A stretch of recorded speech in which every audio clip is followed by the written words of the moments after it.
నాగర్ కర్నూలు జిల్లా నూతన సమీకృత కలెక్టరేట్ సమావేశ మందిరంలో రాష్ట్ర అవతరణ దినోత్సవ వేడుకలను ఘనంగా నిర్వహించారు. దశాబ్ది ఉత్సవాల్లో భాగంగా మహిళా సంక్షేమ దినోత్సవ సంబరాలు గ్రాండ్గా జరిపారు.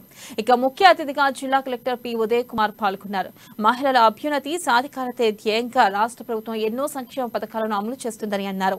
ముఖ్యంగా తల్లి కడుపులో ఎదుగుతున్న దశలోనే ఆడపిల్లలకు పౌష్టిక ఆహారాన్ని అందించడం తల్లి బిడ్డల ఆరోగ్యానికి కీలకంగా మారిందన్నారు.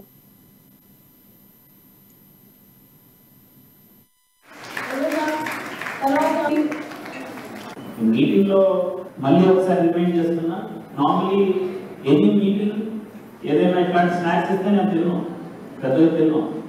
బట్ ఈరోజు మీ మిల్లెట్స్ ద్వారా చేసినటువంటి ఫుడ్ చాలా బాగుంది. సో బాగా చేశారు. సో మీ మిల్లెట్స్ రెసిపీ బుక్ అనేది ఒకటి మీ సైడ్ నుంచి డ్యూ ఉన్నది. అట్లాగే మనకి ఇప్పుడు స్కూల్ స్టార్ట్ అయిపోతుంది. ఆల్రెడీ స్టార్ట్ అయింది కదా.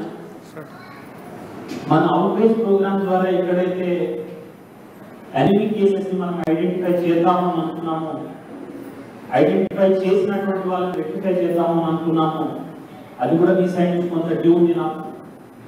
ఎవరెవరైతే ప్రెగ్నెన్సీలో ఎంటర్ అవుతారో వాళ్ళని డీల్ చేసేదానికి హెల్త్ డిపార్ట్మెంట్ ద్వారా చేసే ప్రయత్నం చేస్తా ఉన్నాం. కానీ మిగిలిన వాళ్ళ అన్ని కూడా అవుట్